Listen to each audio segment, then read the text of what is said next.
Confie em mim, se você praticar esses 3 princípios de gratidão, Deus abençoará a sua vida de maneira extraordinária. Preste atenção nessa curta ministração. Jesus te abençoe. O termo ação de graça, no original, ele passa a seguinte ideia: o ato de você ficar agradecido. Ação de graça, fala uma atitude de agradecimento. É algo que eu faço, não é algo que eu diga. Eu quero falar sobre 3 formas de você dizer muito obrigado a Deus e que não necessariamente tem a ver com a frase muito obrigado.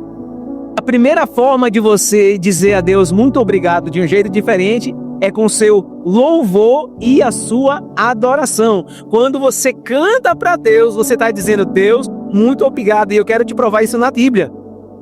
Salmo 100, verso 4 diz assim, entrem pelos portões do templo com ações de graça. Entrem nos seus pátios com louvor e sejam agradecidos a Ele. Aí você fala: como é que eu posso entrar na presença de Deus com uma atitude de agradecimento? Aí ele diz: com louvor. A palavra louvor, ela significa elogio. Não necessariamente tem a ver com música, mas tem a ver com você elogiar a Deus. O Salmo 103 diz assim: ó Senhor Deus, que todo o meu ser te louve, que eu louve o santo Deus com todas as minhas forças, que todo o meu ser louve o Senhor e que eu não esqueça de nenhuma das suas bênçãos. O salmista diz: Senhor, eu quero te louvar, eu quero cantar ao Senhor, eu quero bendizer o seu santo nome com todas as minhas forças. E como consequência disso, eu não esquecerei de nenhuma de suas bênçãos. Olha só que interessante. Quem foi que Deus que deu vida para o diabo? O diabo nasceu de quem? Foi Deus. A crença cultural no meio evangélico era que Satanás, antes, ele era o quê? O querubim ungido de Deus. Ele era o regente do coral celestial. Nós temos essa crença cultural dentro de nós. Então pressupõe que ele louvava a Deus, que ele adorava a Deus. Mas em algum momento a Bíblia diz que encontrou-se iniquidade no seu coração.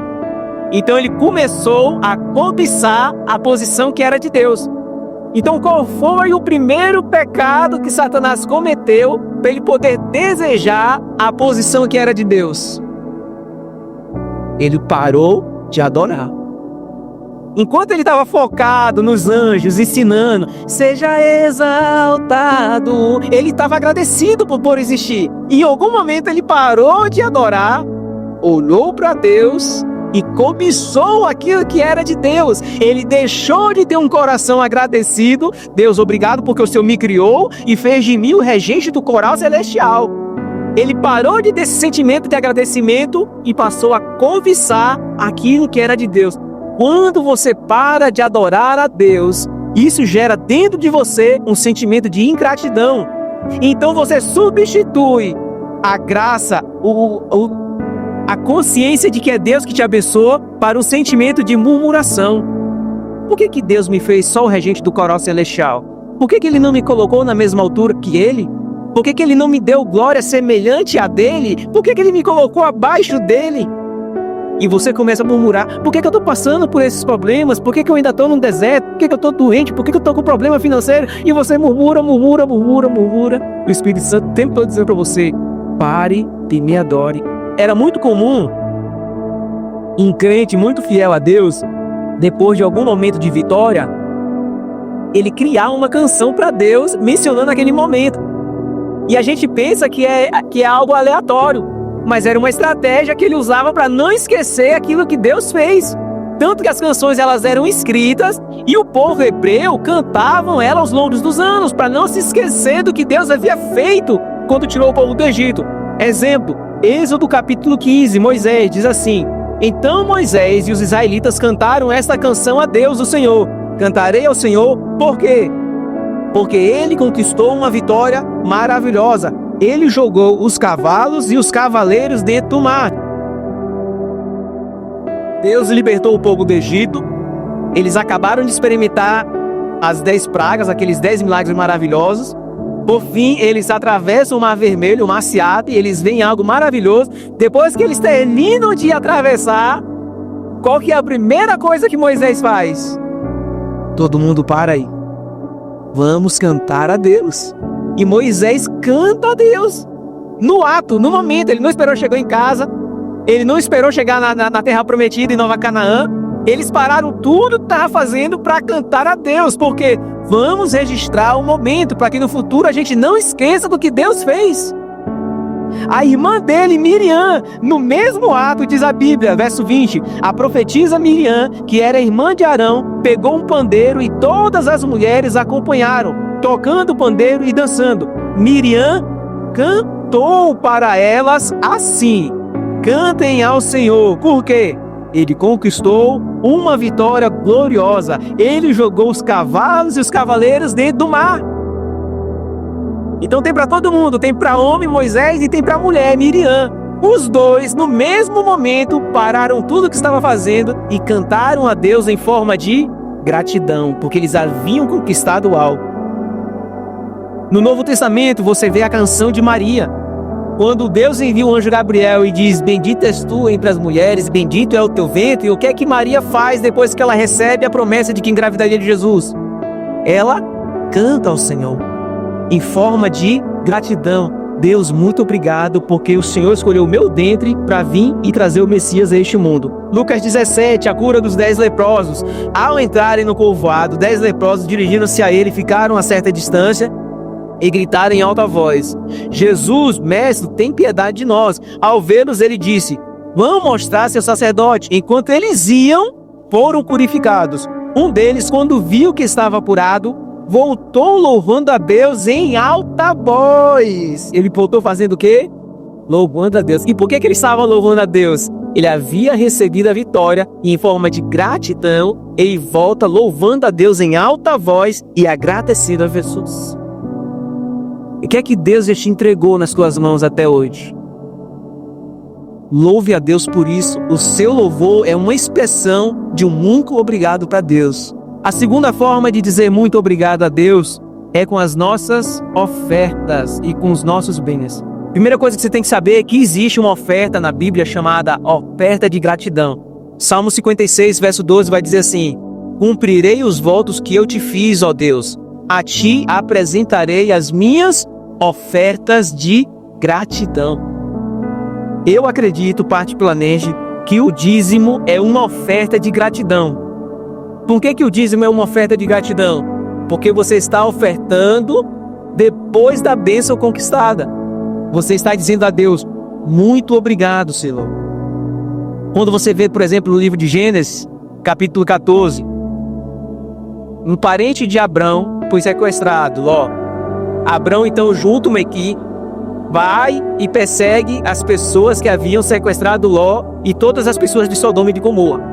Abraão enfrenta eles, vence a guerra, e quando ele está voltando do combate, aparece para ele um homem chamado Melquisedeque. A Bíblia diz que Melquisedeque entregou a Abraão pão e vinho e o abençoou. E depois que Melquisedeque abençoa Abraão, a Bíblia diz o seguinte: e Abraão lhe deu o dízimo de tudo. Ué, por que Abraão entregou o dízimo a Melquisedeque? Você tem que entender que Melquisedeque ele era um sacerdote, ele abençoou Abraão e por isso Abraão entregou o dízimo da vitória a ele. O que Abraão estava dizendo? Deus, por causa de ti, Senhor, eu conquistei uma grande vitória. Portanto, eu estou te dando 10% de tudo aquilo que eu conquistei nessa batalha. Você vai para o seu trabalho, você rala o mês todo, você luta com leões, você apura perseguição dentro do seu trabalho, patrão chato, mexendo sua paciência. Depois você recebe uma batalha.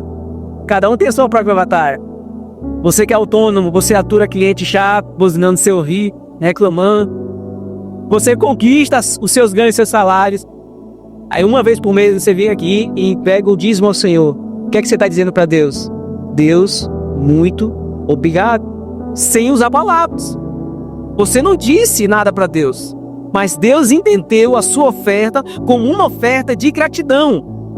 E olha só que interessante, Filipenses 4,18, recebi tudo e o que tem é mais do que suficiente, estou amplamente suprido, agora que recebi de Epafrodito os donativos que vocês enviaram.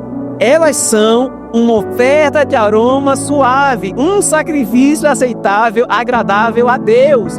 Paulo está dizendo o seguinte: eu recebi de vocês a oferta, e essas ofertas são como um sacrifício agradável a Deus. Mas espera aí, se a oferta é um sacrifício a Deus, por que é que Paulo é quem está recebendo? Não era para Deus estar recebendo a oferta? Deus recebe a oferta quando você entrega esta oferta a um sacerdote. O sacerdote aqui em questão era Paulo. O sacerdote em questão lá com Abraão era Melquisedeque. Abraão poderia simplesmente queimar um carneiro em oferta para Deus, mas ele disse: não, eu vou entregar ao sacerdote. Então, quando você traz o dízimo e entrega ao sacerdócio, não é ao homem que você está dando. Paulo está dizendo o seguinte: vocês entregaram para mim, mas quem recebeu foi Deus. Vocês entregam o dízimo a mim, mas quem recebe é Deus. A oferta que você entrega, que supre as nossas necessidades, você entrega para mim, mas quem recebe é Deus. Eu lembro que logo que eu me converti, eu fui ministrado acerca do dízimo, das ofertas, pelos homens, né? Obviamente, que Deus usa homens. Só que eu falei assim: Deus, eu quero fazer com consciência, eu quero fazer não só por emoção, por impulso, mas eu quero fazer com razão. Eu quero entender por que eu estou fazendo isso. Ou era minha sede de conhecimento, ou era a avareza do meu coração que está fechada de qualquer outra coisa. Mas o que é que eu fiz? Na dúvida, eu vou comprar livros e vou ler sobre. Vou aprender sobre dízimo, sobre oferta, e aí então vou poder ofertar. E aí comprei os 2 livros na época, li os 2 livros, e os autores me convenceram. Eu falei: agora que eu sou crente, eu tenho que ofertar, eu tenho que dar tudo. E eu fui lá e fiz com razão. A partir de hoje, toda vez, como eu tô te falando, toda vez que você for ofertar, toda vez que você for dar um dízimo, você vai lembrar dessa palavra. Você está agradecendo a Deus. E Deus não... Isso é sério, irmão. Deus não enxerga a sua oferta como uma coisa qualquer. Deus não enxerga, como o irmão falou, Deus não enxerga só dinheiro. Não é uma questão de valores, é uma questão de gratidão. Coração grato, ele opera o Senhor. E coração grato, ele dizima o Senhor. Amém? Porque quando você não dizima, quando você não oferta, o que é que você está dizendo para Deus? Deus, eu conquistei na força do meu braço. Isso aqui é Deus, eu me conquistei. Não foi o Senhor que me deu, reconhece que o Senhor me abençoou. O contrário também é verdade. Quando você dizia, você está dizendo totalmente o contrário.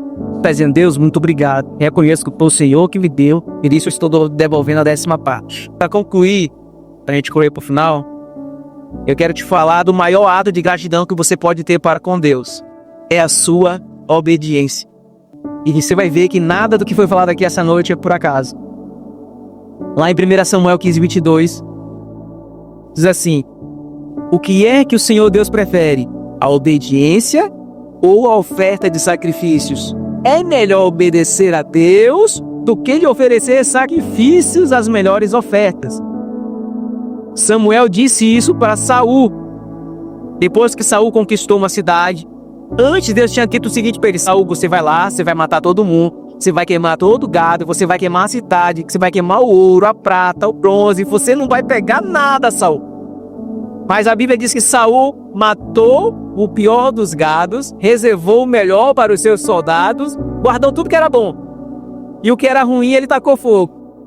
Aí quando Samuel vem cobrar ele: por que você não fez o que Deus mandou? Ele falou: não, mas eu fiz. Eu queimei e trouxe o gado bom para oferecer em sacrifício ao Senhor. Aí Samuel diz para ele: por acaso Deus tem mais prazer em sacrifício do que quem obedeça a sua palavra? O que é que ele está dizendo? A melhor forma de sacrifício que você pode oferecer para Deus é a sua obediência. E quando você obedece a Deus, é um sentimento que você gera dentro de você, é um sentimento de gratidão. Embora não exista nenhum versículo bíblico que vai dizer para você que a obediência é gratidão, quando você percebe o contexto bíblico, é exatamente isso que ela é. Quando você obedece a Deus, você diz para Deus: Deus, obrigado porque o Senhor entregou o seu Filho na cruz para me salvar. Hebreus 6, capítulo 6, verso 6 diz o seguinte: mas depois abandonaram a fé. É impossível levar essas pessoas a se arrependerem de novo, pois estão crucificando outra vez o Filho de Deus e zombando publicamente dele. O texto está dizendo da apostasia, do abandono da fé. Está dizendo o seguinte: olha, você que creu em Jesus, que experimentou do Espírito Santo, se você desviar e voltar para o mundo, você está sendo ingrato. Você está crucificando de novo o Filho de Deus.